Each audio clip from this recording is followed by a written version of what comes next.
प्रत्येकाला असं वाटतं की आपल्या घराच्या दारात सुंदर बाग असावी आणि त्या बागेमध्ये छान छान फुलं लागलेली असावीत किंवा दारामध्ये छान फळांची झाडं असावीत आणि त्याला छान छान फळं लागलेली असावीत व ती फळं तोडल्यानंतर किंवा ती लावलेली रोपं अतिशय छान वाढावीत आणि ती फुलावीत.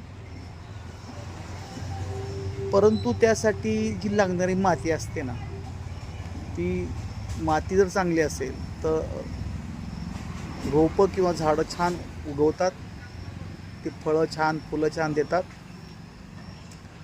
त्याच्यासाठी आपल्याला एक मातीची क्वालिटी वाढवण्यासाठी किंवा तिला जिवंत करण्यासाठी किंवा तिच्यामधली जी ताकद वाढवायची असेल तर तिला आपण गो अमृत लिक्विडने आपण त्याची ताकद वाढवूया. हे अमृत ॲक्च्युली कोकणामधून आणलेलं आहे आणि त्याच्यापासून आपण 200 लिटर गो अमृत लिक्विड बनवलेलं आहे. ते कसं बनवायचं आपण पाहूया. नमस्कार मित्रांनो, मी आहे दीपक माने. आज आपण गोकृपा अमृत बनवणार आहोत. त्यासाठी लागणारे काही गोष्टी आहेत जो आहे त्या तुम्हाला दाखवतो मी. या ठिकाणी आहे काळा गूळ आणि हे आणलेलं आहे गोकृपा अमृतची पहिली बाटली आहे. या बाटलीमध्ये 1 लिटर आहे आणि या 1 लिटरपासून आपल्याला 200 लिटर गोकृपा अमृत बनवता येतं. या इथं आहेत 2 ताकाच्या बाटल्या, 1-1 लिटरच्या बाटल्या आहेत.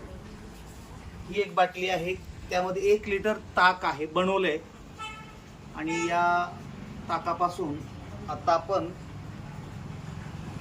पाण्याचं खत तयार करणार आहोत, लिक्विड खत.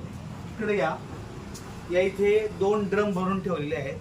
ॲक्च्युली हे 100-100चे पाहिजेत, पण हे 80-80 लिटरचे आहेत, त्यामुळे त्याचं प्रमाण मी थोडं कमीच करणार आहे. इथे आहे पाण्याचा टब. या पाण्याच्या टबमध्ये ते 7 दिवस टाकायचं. काळा गूळ, लिक्विड आणि ताक असं यामध्ये टाकल्यानंतर आपण त्याचं 7 दिवसानंतर गोकृपा अमृत लिक्विड तयार होतं. आज आपण बघूयात ते कसं बनवायचं आहे. ठीक आहे.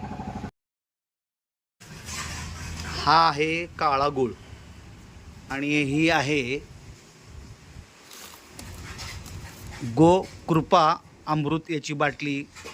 ही आणली कोकणातून आणि आता याच्या ठिकाणी 2 बाटल्या दिसतात. ह्या आहेत ताकाच्या. या लिक्विड ताकामध्ये या सगळ्या गोष्टी या पाण्यामध्ये तुम्हाला टाकायच्या आहेत. म्हणजे अर्धा लिटर इकडे आणि अर्धा लिटर इकडे असं गो अमृत टाकून आपल्याला 200 लिटर लिक्विड तयार करता येईल. आणि हे मग आपल्याला प्रत्येक झाडाला किंवा प्रत्येक रोपाला व्यवस्थितपणे टाकता येईल. आज आपण बनवूयात लिक्विड अमृत, गोकृपा अमृत. या ठिकाणी ह्या बाटल्या ज्या आहेत त्यापैकी एकच बाटली वापरली जाणार आहे ताकाची. म्हणजे 1 पूर्ण बाटली गोकृपा अमृताची आणि 1 बाटली ताकाची. बघूयात आपण आता काय करायचं ते.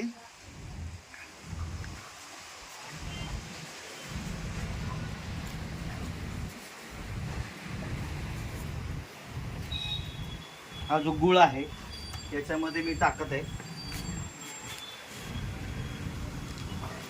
हा जवळजवळ 2 किलो गूळ आहे.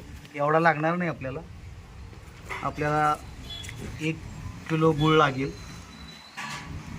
आणि इकडे तिकडे मी अर्धा किलो जवळजवळ टाकलेला आहे आणि तर थोडा अजून अर्धा किलो टाकतो म्हणजे प्रमाण चांगलं होतं आहे. आपल्याला प्रत्येक वेळी लक्षात ठेवायचं आहे की 200 लिटरला अर्धा किलो. चालतंय, झालं की.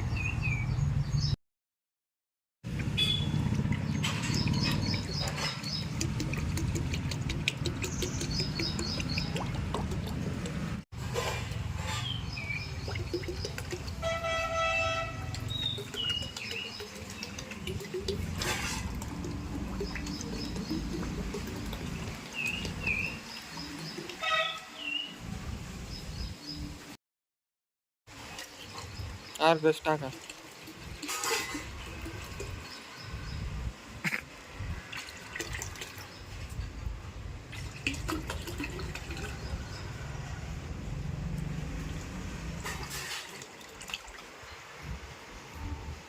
ही आहे गो कृपा अमृतची बाटली आहे, आणली कोकणातून.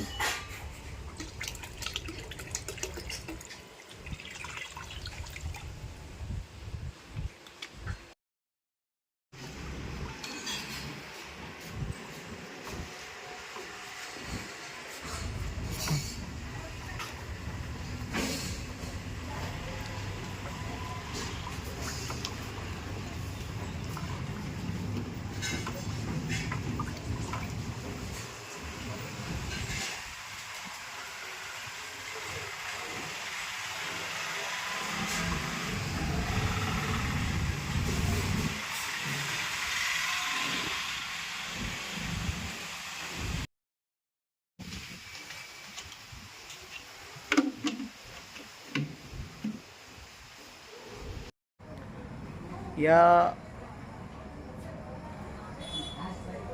खताला बनवताना किंवा लिक्विड खत बनवताना आपण सर्वात महत्त्वाची गोष्ट लक्षात ठेवली पाहिजे की आपण जे मगाशी ताक पाहिलं होतं ते ताक देशी गाईपासून बनवलेलं पाहिजे. आणि सर्वात महत्त्वाची गोष्ट की हे झाकून ठेवल्यानंतर त्याच्यावर कुठलाही उजेड पडू नये, ऊन पडू नये किंवा त्यामध्ये हवा जाऊ नये. हवा बंद असण्यासाठी ते झाकण जे झाकलेलं आहे त्याच्यावर छान मोठा असं वजनदार काहीतरी ठेवायचं आणि त्याला 7 दिवसानंतर वापरायला तयार होतं ते. परंतु एक महत्त्वाची गोष्ट सांगायची राहिली की ते झाकण जे आहे ते दररोज काढून त्याला ते पूर्ण काठीनं जवळजवळ 10 ते 15 मिनटं हलवलं पाहिजे आणि हलवून परत झाकलं पाहिजे. असं दररोज केलं पाहिजे. हा आजचा व्हिडिओ तुम्हाला कसा वाटला आणि तुम्ही हे बनवू शकता का किंवा बनवणार का याच्याबद्दल मला कॉमेंट करून सांगा. धन्यवाद. थँक्यू.